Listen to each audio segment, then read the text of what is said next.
Hello students, I am Anita, your science teacher. I hope you all are good and doing your studies very well. So here I am going to start ninth class science worksheet number 59, that is structure of atom. So we learned that matter is made up of particles called atoms. Then what is an atom made up of? हम ये देख चुके हैं कि पढ़ चुके हैं पहले भी कि कोई मैटर किससे बना होता है, पार्टिकल से बना होता है, जिसे क्या बोलते हैं एटम। एटम से बना होता है। तो अब एटम किस चीज़ का बना होता है? We will study about atom, that what is an atom made up of. Okay, atoms are the building blocks of matter substance. ये क्या है? सब्सटेंस के बिल्डिंग ब्लॉक्स। बिल्डिंग ब्लॉक्स मतलब जो जैसे गेम भी होते हैं, ब्लॉक्स वाले होते हैं ना, बिल्डिंग ब्लॉक्स वाले, जो ब्लॉक से कोई भी चीज़ को हम बनाते हैं, किसी भी ऑब्जेक्ट को बनाते हैं, कोई भी शेप देते हैं उसको, या फिर जो हमारे घर बने होते हैं वो भी किससे बने होते हैं? ब्रिक से बने होते हैं, वो भी ब्लॉक के जैसे ही काम करती हैं। तो ये भी क्या है? Atoms are the building blocks of matter substance. किसी भी मैटर के, किसी भी सब्सटेंस के, वो कुछ भी हो सकती हैं, टेबल, चेयर और जितनी भी ऑब्जेक्ट्स हमारे घर में हैं, सब चीज़ें। It is the smallest unit of matter that is composed of 3 सब एटॉमिक पार्टिकल्स। ये क्या है? स्मॉलेस्ट यूनिट है किसी भी मैटर की, सबसे छोटी यूनिट है जो किससे बनती है? 3 सब एटॉमिक पार्टिकल्स। 3 सब एटॉमिक मतलब जो एटम के ही 3 पार्ट हैं उनसे ये बनती है। And that is the proton, neutron, and electron. Many scientists proposed various atomic models to explain the structure of atom for better understanding of the arrangement of these subatomic particles in the atom. बहुत सारे scientist ने अपने अपने जो atomic models थे वो दिए थे एक्सप्लेन करने के लिए कि एटम क्या है, इसके अंदर कैसे अरेंज होते हैं, जो न्यूट्रॉन है, प्रोटॉन है, इलेक्ट्रॉन है, कैसे इसके अंदर अरेंज होते हैं। तो ऐसा नहीं है कि यही वाला जो एक्सपेरिमेंट है वो ठीक है, जे जे थॉमसन वाला जो अब हम पढ़ने जा रहे हैं, क्या था? बहुत सारे साइंटिस्ट ने दिया था। तो हम देखेंगे अब कि हम पढ़ने इसलिए जा रहे हैं क्योंकि जिससे कि पता चले कि डिस्कवरी कैसे हुई थी। ऐसा नहीं होता कि इंस्टेंट ही किसी चीज़ की डिस्कवरी हो जाती है। तो बहुत सारे साइंटिस्ट ने उसके लिए ट्राई किया था। तो first experiment is the cathode ray experiment. J J Thompson discovered the existence of electrons. J J Thomson ने क्या किया था? जो इलेक्ट्रॉन्स की एग्जिस्टेंस है, कि इलेक्ट्रॉन होते हैं, उन्होंने इस चीज़ को डिस्कवर किया था। It means J J Thompson discovered electrons. He did this by using a cathode ray tube. और उन्होंने ये एक्सपेरिमेंट कैसे किया था? एक कैथोड रे ट्यूब से किया था, जो इस वाले डायग्राम में दिखाई हुई है, which is a partially vacuum sealed tube with a cathode on one end that created a beam of electrons traveling towards the anode at another end of the tube. इन्होंने क्या किया? एक ट्यूब ली थी जो क्या थी? पार्शियली वैक्यूम शील्ड ट्यूब थी, जिसमें एक तरफ क्या था? कैथोड लिया था। कैथोड क्या होता है? जो माइनस वाला जो साइड होती है। और दूसरा लिया था एनोड, जो जनरली कौन सी होती है? प्लस वाली साइड होती है। ओके। और उसके बाद फिर क्या किया इन्होंने? जहाँ से कि जिसमें इलेक्ट्रॉन्स ट्रैवल कर रहे थे, कैथोड से किधर की साइड कर रहे थे? एनोड की साइड वो ट्रैवल कर रहे थे। The air inside the chamber is subjected to high voltage and electricity flows through the air from the negative electrode to the positive electrode. जब वोल्टेज इसमें फ्लो किए गए, जब वोल्टेज की सप्लाई यहाँ पे दी गई, तो क्या होने लगा? यहाँ से जो इसमें 1 मिनट, जब वोल्टेज की सप्लाई दी गई तो क्या हुआ? इलेक्ट्रिसिटी फ्लोज होने लगी किधर की side? Negative electrode to positive electrode.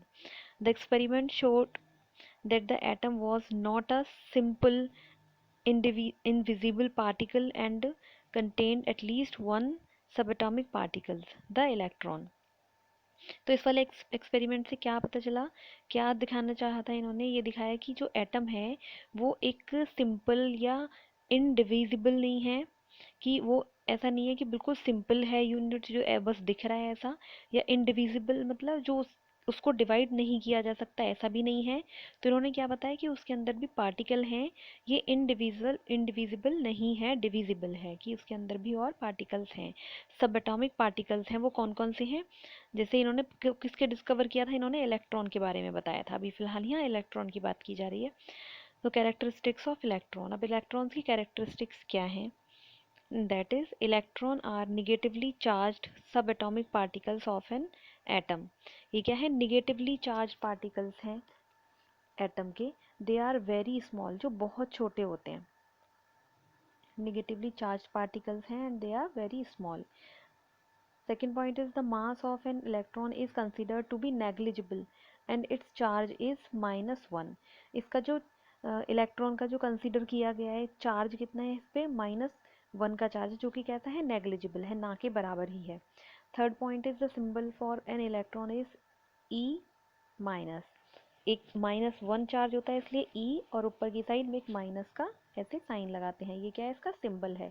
जब भी इलेक्ट्रॉन को हम डिनोट करेंगे, जब भी रिप्रेजेंट करेंगे, वो इसी तरीके से करते हैं. Now Thomson's model of an atom. Thomson's ने कौन सा मॉडल दिया था अपने एटम्स के लिए? अब है, Joseph John Thomson was the first one to propose a model for the structure of atom. तो इन्होंने सबसे पहले दिया था जो एटम का स्ट्रक्चर प्रपोज किया था. वो फिर इन्होंने क्या मॉडल दिया था? He proposed a model of the atom be similar to that of a Christmas pudding और वाटरमेलन. जो क्रिसमस पुडिंग क्या होती है, जैसे खाने वाला होता है केक जैसा, और उसके बीच में नट्स लगे होते हैं, चेरीज लगी होती हैं. तो इन्होंने उससे इसका कंपैरिजन किया, या फिर वाटरमेलन से इसका कंपैरिजन किया. The red edible part of the watermelon is compared with the positive charge in the atom. जो रेड एडिबल पार्ट है उसका, रेड वाला है जो पूरा, वो इन्होंने दिखाया कि ये पूरा पॉजिटिव चार्ज है एटम का. The black seeds in the watermelon are compared with the electrons which are embedded on it. और जो ब्लैक ब्लैक सीड्स हैं बीच में, वो इन्होंने कंपेयर किया किससे? इन्होंने बताया कि जैसे कि वो इलेक्ट्रॉन है और उसके अंदर धसे हुए हैं, जो पॉजिटिव चार्ज है उसके अंदर. According to J J Thomson ने ऐसा कहा. An atom consists of a positively charged sphere, and the electrons are embedded in it, just like seeds are embedded in the red edible part of the watermelon, or cherries, nuts are in the Christmas pudding. ठीक है, तो इसमें क्या था, same thing. जो Christmas pudding है या फिर जो वाटरमेलन है, उससे इन्होंने कंपैरिजन किया इस चीज़ का. जो एटॉमिक मॉडल है उसका, कि जो पॉजिटिव चार्ज है वो तो है जो उसका रेड पार्ट है पूरा वाटरमेलन का, और जो उसके अंदर छोटे छोटे जो ब्लैक सीड्स हैं, वो उन्होंने कंपैरिजन किससे किया? इलेक्ट्रॉन से किया. Next point is the negative and positive charge are equal in magnitude. एक एटम में जो नेगेटिव चार्ज और पॉजिटिव चार्ज है वो कैसे हैं? इक्वल है मैग्नीट्यूड में. So the atom as a whole is electrically neutral. तो जो एटम है वो कैसा है? As a whole is electrically neutral. The charge on an atom is zero. ठीक है, तो कैसा चार्ज होगा? ज़ीरो होगा, क्योंकि उतना ही पॉजिटिव है और उतना ही नेगेटिव है. तो they cancel out each other and the total charge, the net charge will be zero on it. Then limitations of J Thomson's model of an atom. Limitations मतलब जो इसमें कमियां रह गई थी, जो इसके ड्रॉबैक्स रह गए थे, जिसकी वजह से ये एक्सेप्टेबल नहीं था. Number 1 is the model fail to explain the results of other experiments carried out by other scientist. जो दूसरे साइंटिस्ट ने जो अपने मॉडल दिए थे, वो इस मॉडल के थ्रू एक्सप्लेन नहीं कर पाए थे. This is the first drawback of this model. The second drawback is it didn't provide any experimental evidence and was established more on imagination. इसमें क्या था कि इन्होंने ऐसा कुछ एक्सपेरिमेंटली उसको प्रूव नहीं किया था. इसमें मोस्ट ऑफ द उसमें क्या था, पूरे में एक इमेजिनेशन थी, कि जैसे वाटरमेलन में जो रेड पार्ट है वो उससे कंपैरिजन में कर दिया, और जो सीड्स हैं वो इलेक्ट्रॉन के कंपैरिजन में कर दिए. But that is only imagination, it's not experimentally proved. Now move on to its question answers. The first question is, what is the net charge on an atom? So we have discussed earlier what is the net charge of an atom. The negative and positive charge are equal in magnitude, so the atom as a whole is electrically neutral. So the net charge on an atom is zero. Okay? तो आप कैसे लिखेंगे अपना answer इसका? पहले आप लिखेंगे the net charge on an atom is zero. The net charge on an atom is zero. then you have to add in this answer, the negative and positive charges are equal in magnitude, so The atom as a whole is electrically neutral. Now, second question is, who discovered the electrons? Write the characteristic of an electron. So, who discovered the electron? J.J. Thomson. J.J. Thomson discovered the electron. And what are the characteristics of electron? You can write your answer from here. The first characteristic is electrons are the negatively charged subatomic particles of an atom. They are very small. The second point is the mass of an electron is considered to be negligible and its charge is -1. The third point is the symbol of an electron is E minus. Now the third question, explain in brief the Thomson's model of the atom with the help of a suitable diagram. So you can write your answer from here. You have to write in brief. So you can write in answer this point only. An atom consists of a positively charged sphere and the electrons are embedded in it, just like seeds are embedded in the red edible part of watermelon or cherries nuts are in Christmas pudding. And this diagram, इसमें clear नहीं है तो आप यहाँ से भी इस वाले डायग्राम को देख सकते हो. तो इस वाले डायग्राम में जो इन्होंने दिखाया हुआ है वो बस ये है कि ये वाटरमेलन का यहाँ पे दिखाया हुआ है जो रेड पार्ट है, ये वाला जो, इसको इन्होंने किससे कंपेयर किया है? पूरे पॉजिटिव चार्ज से, जो यहाँ पे हमें दिख रहा है. ऑरेंज वाला ये पूरा सारा क्या है? पॉजिटिव चार्ज है. और यहाँ पे इन्होंने इससे इसको कंपेयर किया है जो इसका रेड एडिबल पार्ट है.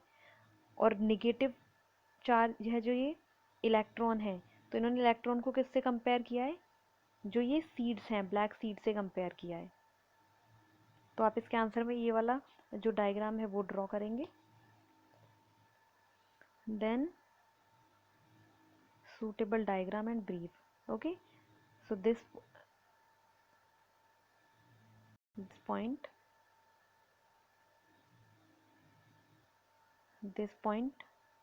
from here to here, and this diagram. Now question number 4, what was the limitations of Thomson's model of the atom? So these are the limitations. You can write your answer from here. There are two limitations. Number one, the model failed to explain the results of other experiments carried out by other scientists. The second one is it didn't provide any experimental evidence and was established more on imagination. So I hope you all understood the worksheet. Thanks for watching. Have a nice day.